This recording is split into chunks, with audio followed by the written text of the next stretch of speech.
اعوذ باللہ من الشیطان الرجیم بسم اللہ الرحمن الرحیم وعہدنا الی ابراہیم و اسماعیل ان طہرا بیتی للطائفین والعاکفین والرکع السجود۔ دیکھو بھائی، رمضان المبارک کا مہینہ چل رہا ہے اور دوسرا عشرہ بالکل ختم کے قریب پہنچ چکا ہے، تیسرا عشرہ شروع ہونے والا ہے۔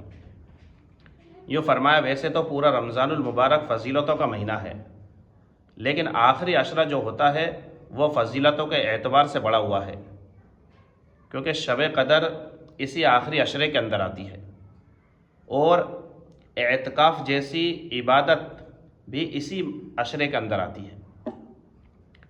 یہ فرمایا کہ اعتکاف کہا جاتا ہے اللہ کا قرب حاصل کرنے کے لیے ثواب کی نیت سے مسجد کے اندر ٹھہرنے کو اعتکاف کہتے ہیں۔ اعتکاف کسے کہتے ہیں؟ اللہ کا قرب حاصل کرنے کے لیے ثواب کی نیت سے ٹھہرنے کو مسجد میں اعتکاف کہا جاتا ہے۔ اعتکاف جو ہوتا ہے وہ تین طریقے کا ہوتا ہے۔ ایک ہوتا ہے اعتکاف واجب، جو نظر وغیرہ کا اعتکاف ہوتا ہے، یعنی کسی انسان نے نظر مانی کہ اگر میرا فلاں کام ہو گیا تو میں اتنے دن کا اعتکاف کروں گا، تو یہ اعتکاف تو ہوا واجب، یہ کرنا ضروری ہے۔ ایک ہوتا ہے اعتکاف مسنون، جیسا کہ رمضان المبارک کا اعتکاف۔ یہ اعتکاف کرنا کیا ہے؟ مسنون ہے، سنت ہے، جس کو سنت کفایہ کہا جاتا ہے۔ اس کی بڑی فضیلت ہے۔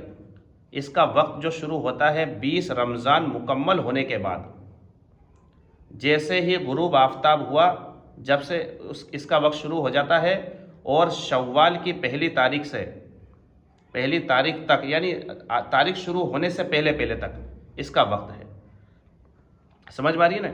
تو 20 رمضان مکمل ہونے کے بعد غروب آفتاب سے لے کر شوال کی پہلی تاریخ شروع ہوتی ہے مغرب سے، بس جیسی شوال کی پہلی تاریخ شروع ہوئی اور اس کا وقت ختم ہو گیا، تو یہ 10 دنوں کا اعتکاف ہے۔ اللہ کے نبی صلی اللہ علیہ وسلم کو آخری عشرے کا بہت زیادہ اہتمام رہا کرتا تھا۔ حضرت عائشہ رضی اللہ تعالیٰ عنہ فرماتی ہے کہ اللہ کے نبی صلی اللہ علیہ وسلم اپنی کوشش کو اور محنت کو بڑھا دیا کرتے تھے اور اپنے تہبند کو مضبوط کر لیا کرتے تھے آخری عشرے کے اندر۔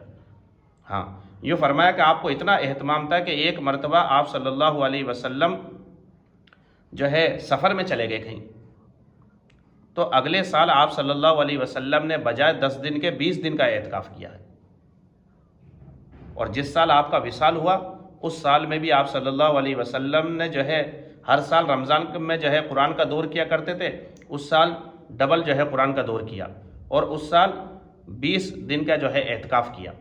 تو آپ صلی اللہ علیہ وسلم بھی اعتکاف کے اندر بہت زیادہ کوشش کیا کرتے تھے، ہاں، اور اس کی بڑی فضیلت ہے۔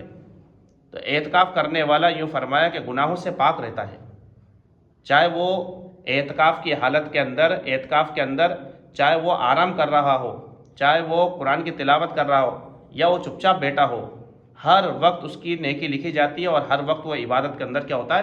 شمار ہوتا ہے۔ ہاں، اور اس کا مقصد اعتکاف کرنے کا وہ ہے شب قدر کی تلاش۔ کیا ہے؟ شب قدر کی تلاش۔ ہاں، جیسا کہ حضرت ابو سعید خدری کی ایک روایت ہے، اللہ کے نبی صلی اللہ علیہ وسلم نے فرمایا کہ اللہ کے نبی صلی اللہ علیہ وسلم نے پہلے عشرے کا اعتکاف کیا، پھر اس کے بعد آپ صلی اللہ علیہ وسلم نے دوسرے عشرے کا اعتکاف کیا، پھر آپ اپنے جس خیمے کے اندر تشریف فرماتے اس خیمے سے آپ باہر آئے اور آ کر لوگوں سے کہا کہ لوگوں کہ میں نے 2 عشرے کا اعتکاف کر لیا، اس کا مقصد شب قدر کی تلاش تھی، لیکن مجھے کسی بتلانے والے نے، یعنی فرشتے نے یہ بتلایا ہے کہ وہ شب قدر آخری رات کے اندر ہے، آخری طاق راتوں کے اندر، یعنی 21، 23، 25، 27 اور 29 کے اندر۔ تو اس لیے تم آخری عشرے کا بھی اعتکاف کرو اور شب قدر کو تلاش کرو۔ تو جو حضرات اعتکاف کے اندر بیٹھنے والے ہیں وہ حضرات اس بات کا خیال رکھیں کہ اعتکاف ایک بہت بڑی عبادت ہے۔ مسجد سے جیسے انسان مسجد سے نکلتا ہے تو اس سے اعتکاف فاسد ہو جاتا ہے، ٹوٹ جاتا ہے۔ خیر، انشاءاللہ اعتکاف کے مسائل میں الگ بیان کے اندر ریکارڈ کرواؤں گا۔